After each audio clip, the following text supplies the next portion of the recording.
It's a case as to bookkeeping, which is a very minor thing in terms of the law, in terms of all the violent crime that's going on outside as we speak, right outside as we speak. But this is a case where you pay a lawyer, he's a lawyer, and they call it a legal expense. That's the exact term they used. Yeah, you pay a lawyer, so it's a legal expense. So if you pay your lawyer to go like knock off your ex-wife or something, it's a legal expense. He's a lawyer, thus every expense is legal. Look, there's a lot of misinformation being spread by Donald Trump in these impromptu little press conferences that he holds outside of the hush money trial. Basically everything that he said there was either inaccurate or opportunistic or elitist or a melange of all three. The idea that the crimes that rich people commit are not worthy of discussion so long as a single violent crime is going on is both nonsensical and utterly elitist. So just bear that in mind coming from this right-wing populist figure in Donald Trump. Hey, I'm glad you're here. Listen, in order for the Damage Report to keep on going, we need viewers like you to become a member on YouTube. Can you click the join button on YouTube today? Thank you.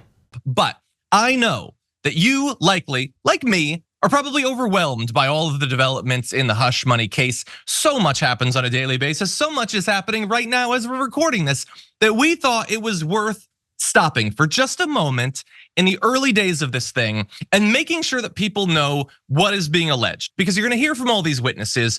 The prosecution is gonna be crafting their narrative. The defense is gonna be, I'm tempted to say defending Trump. I'm gonna say more like playing to Trump really. But how to interpret all that will depend on what is actually being alleged. So we're gonna run through basically what came out of yesterday so that we have a foundational understanding of what this case is really about. And this new figure in the case, he'd been there, but he hadn't really been making much of he wasn't really present during the jury selection process. That's Matthew Colangelo. So he is terming this a conspiracy effectively between former President Donald Trump, his fixer, Michael Cohen, and David Pecker of the National Enquirer. And he walked the jury yesterday through basically the argument that this was a corrupt scheme to influence the results, the outcome of the 2016 election. And so he says that, well, the basic idea, the narrative is that it began way back in summer of 2015. This is soon after Donald Trump announced that he'd be running for president. So there was a meeting between the three participants to what's being called the conspiracy in Trump's Midtown Manhattan headquarters.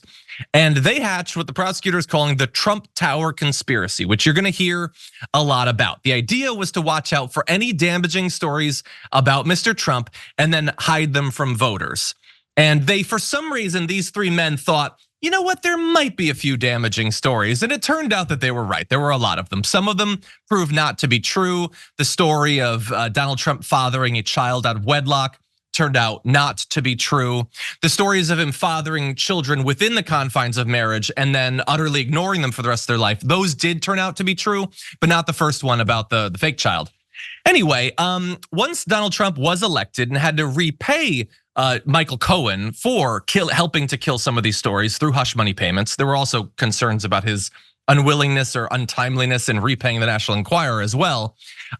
He and his company falsified the records to cover it up. It wasn't enough to kill the story. They also had to cover up their efforts to kill the story. And so the prosecution says that Trump agreed to cook the books to cover the $130,000 that were paid to Stormy Daniels. And when Mr. Trump reimbursed Mr. Cohen, they falsified internal records disguising the repayments as routine legal expenses being done through his organization, which has separately already been found guilty of fraud in a number of cases. Now, the defense pitches all of this as simple persecution of a guy running for president. And you're gonna hear a lot that all of this is normal. Every part of this is just what running for president is like. You meet up with the National Enquirer and they pay tons of money to buy stories and then not run them. And you pay off all the women you're alleged to have affairs with, just normal sort of stuff that every presidential candidate has. But obviously a lot of it is going to come down to who crafts the better, more convincing story for the jury. Can they present this as a corrupt scheme? Because the falsification of the records only rises to felony level if it is to cover up another crime, a crime that he's not being charged for, but that is now being detailed day to day in this trial. Or is this election interference persecuting a guy who was just running for president? Brian, this is the first that we are talking about this, and I am curious, as you've been following this, What do you think about the stories that are being told by the two sides? Well, as someone who worked the OJ trial, and I'm not kidding, when I was at CBS News as a reporter, I'm basically being reacquainted with that phrase, mountain of evidence. Mountain of evidence. I haven't heard that since the OJ trial. That is when, the prosecution had this enormous amount of evidence that seemed like it would just bury OJ. There were bloody socks in his laundry room. There was a knife outside the pool, Kato Kalin's cottage. There was blood everywhere in the Bronco. This guy was basically, short of dripping blood and holding the knife, they had him. But yet somehow he got off. There was a juror who basically, and several jurors who were able to sort of buy into the defense, claiming that, there was bias built in. And I hear this now in this, they're basically saying that Michael Cohen, their chief lead witness, is basically tainted, is biased, his prejudice is untrustworthy. So I even though it's like legally it seems like a slam dunk, I'm worried that he's just going to basically walk. And also, I have to say, he's got to get better microphones for these press conferences. His audio sucks. And when you're shouting in a cavernous lobby at the courthouse, nobody cares and nobody's listening. My mom can't hear that. If my mom can't hear it, America can't hear it. So I would say let's move the mic closer or just stop doing these things. Yeah, look, nobody even remembers this, but he had alleged that these sorts of impromptu press conferences were gonna basically be how he campaigns. He said that earlier in the campaign, he's gonna make it in this big spectacle or whatever. It's not really that. It's basically like him live performing with low energy, a Truth Social post. So not a great strategy necessarily. I had not known, by the way, that you had worked the OJ Simpson case. I have a vague memory of it. It was going on while I was in school. I don't remember a lot of the day-to-day stuff, but I am curious. I know, full disclosure, I'm not a lawyer, you're not a lawyer, but you have played a lawyer on TV. Do you think, because a lot of people are concerned that like one MAGA person is gonna get on the jury and basically would never, like a guy could, like Trump could murder that guy's family in front of him and he would never convict him.